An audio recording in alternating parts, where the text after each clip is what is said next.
Estamos no 11º domingo do tempo comum. A liturgia da missa de hoje nos convida a refletir sobre a escolha que Deus fez. Acabamos de ouvir no Evangelho Nosso Senhor chamando e enviando os 12 apóstolos. A pergunta que eu gostaria de refletir no dia de hoje é a razão pela qual Jesus decidiu realizar as coisas desta forma. Nós ouvimos na primeira leitura desta missa, lá no livro do Êxodo, uma passagem onde Moisés está se referindo aos israelitas, falando para eles como que, em nome de Deus, dizendo que o Senhor, onde chegaria um tempo, faria daquele povo uma nação, um reino de sacerdotes e uma nação santa. O que acontece? Moisés estava conduzindo aquele rebanho ao deserto, rumo à terra prometida, para que eles pudessem celebrar a Páscoa e oferecer a Deus o sacrifício da Páscoa. Aquele povo havia sido preso no Egito, a gente se recorda da época da nossa catequese, e escravo no Egito. Deus chama Moisés, diz a Moisés que fosse ter com o faraó, para que aquele povo pudesse ser libertado e fosse oferecer a Deus no deserto um sacrifício. A gente se recorda como difícil foi a libertação daquele povo do Egito, porque quanto mais Moisés tentava libertar aquele povo, mais Deus endurecia o coração do faraó. E por que razão? Para que aquele povo jamais tivesse dúvida de que a libertação foi uma obra de Deus. Não foi uma obra por acaso, ou mérito de Moisés, ou mérito daquele povo, porque como difícil foi a libertação daquele povo de Israel, que estava preso lá no Egito.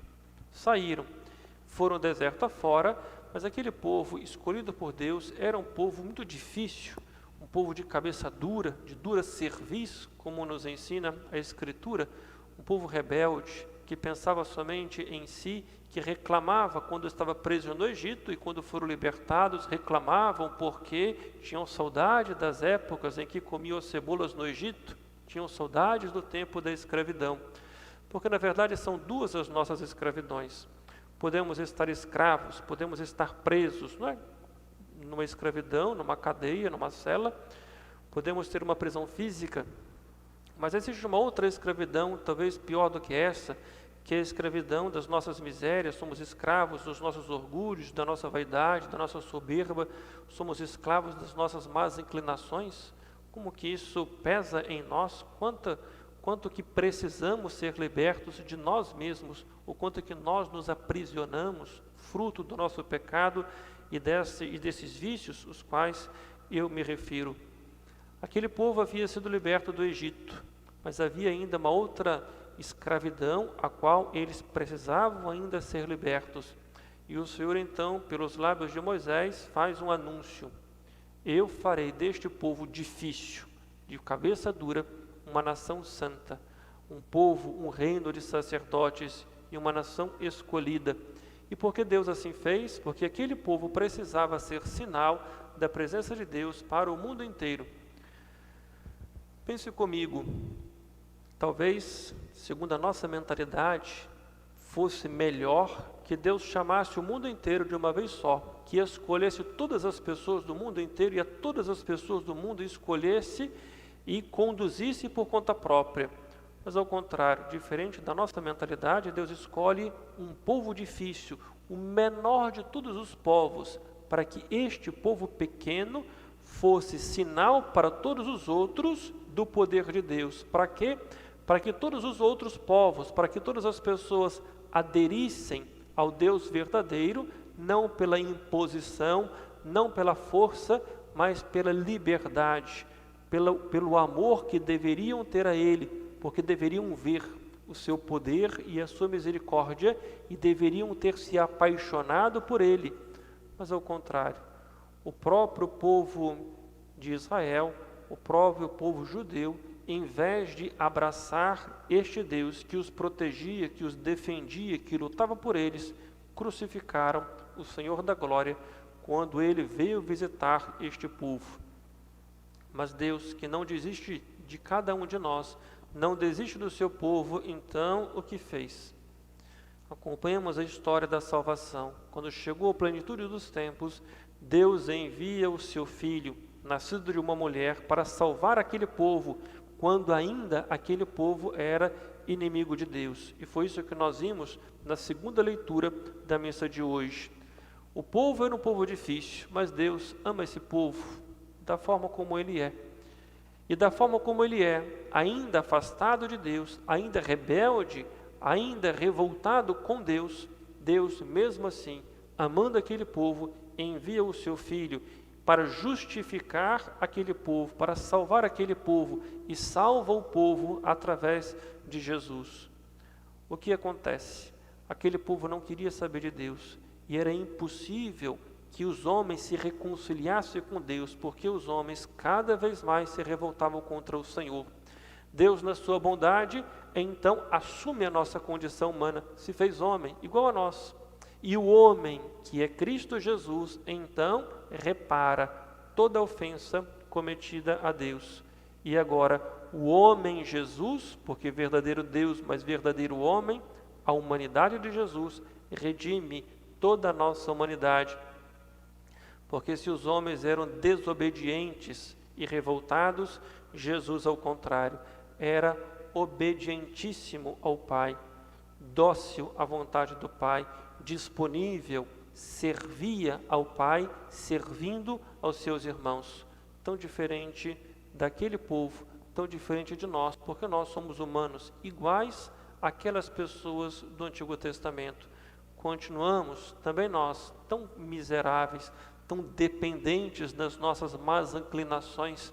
E quantas vezes nós preferimos seguir os nossos caprichos, as nossas misérias, do que servir a Deus, sendo livres.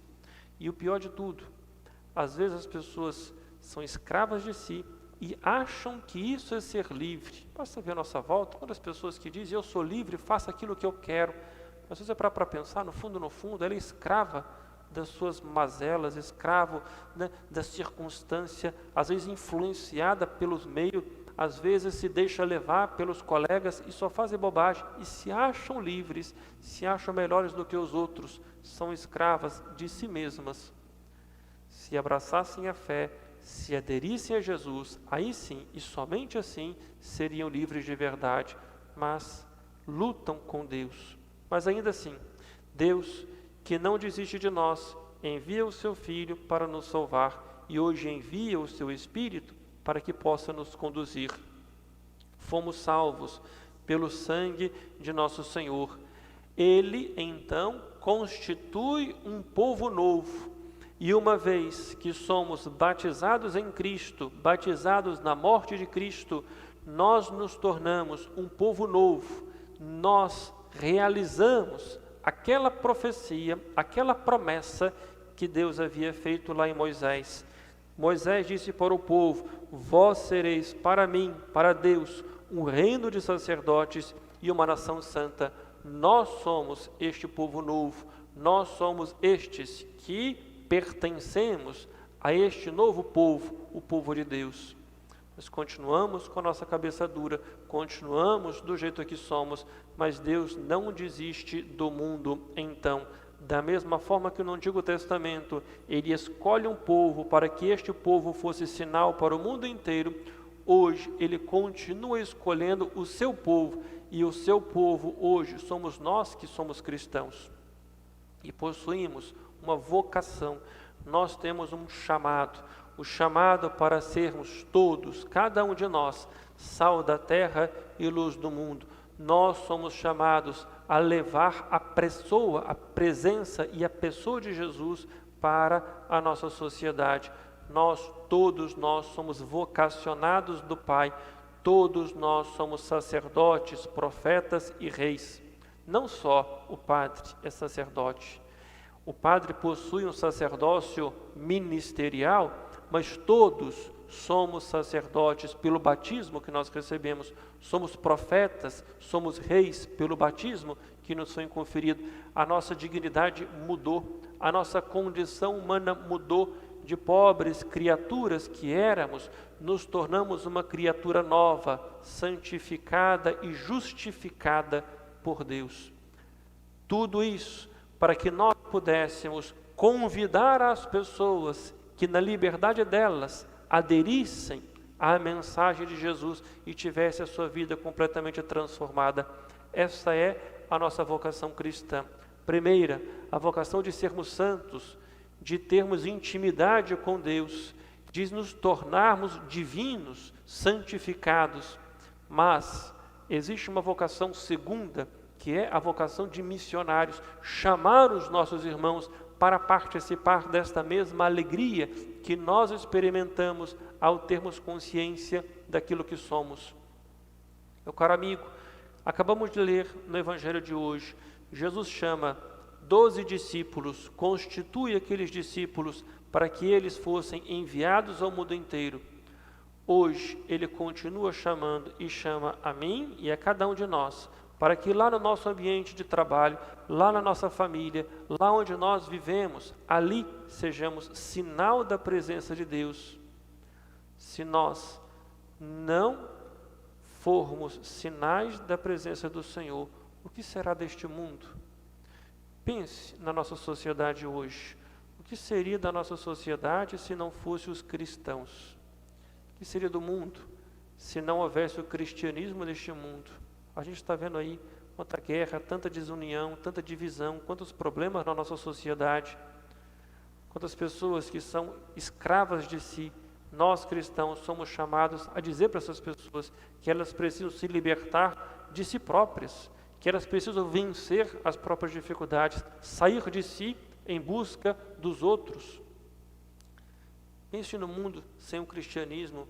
Olha, somos nós que defendemos a vida, somos nós que defendemos o respeito uns pelos outros, somos nós que defendemos os verdadeiros valores humanos, os verdadeiros valores humanos que são os valores cristãos, porque não existe humanismo sem cristianismo, não existe direitos humanos senão os direitos divinos, porque os direitos humanos são, na verdade, os direitos divinos, porque nós somos criados por Deus, e não é possível separar um direito do outro, porque nós somos filhos, e como filhos precisamos viver como tais.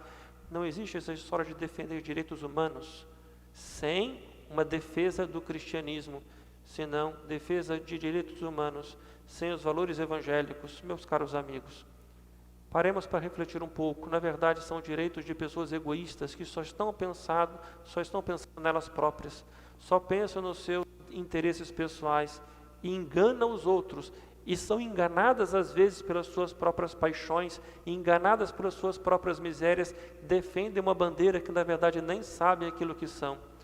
Os valores humanos são, na verdade, os verdadeiros valores, os valores cristãos, e nós cristãos somos chamados a incendiar este mundo com a verdade que provém do Evangelho.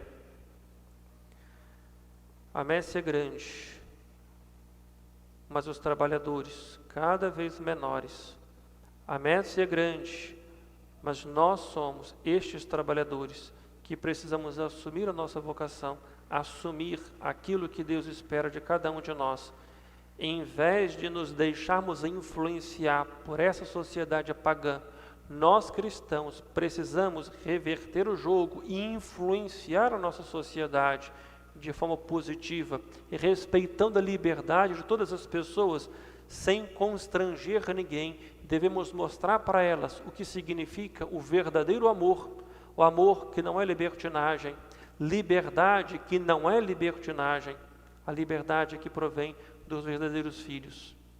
Peçamos hoje a Deus que nós possamos assumir a nossa vocação. Nós somos cristãos e não podemos deixar de viver o cristianismo lá onde nós vivemos a nossa vida, no nosso trabalho, na nossa família, no nosso descanso, onde passamos a vida.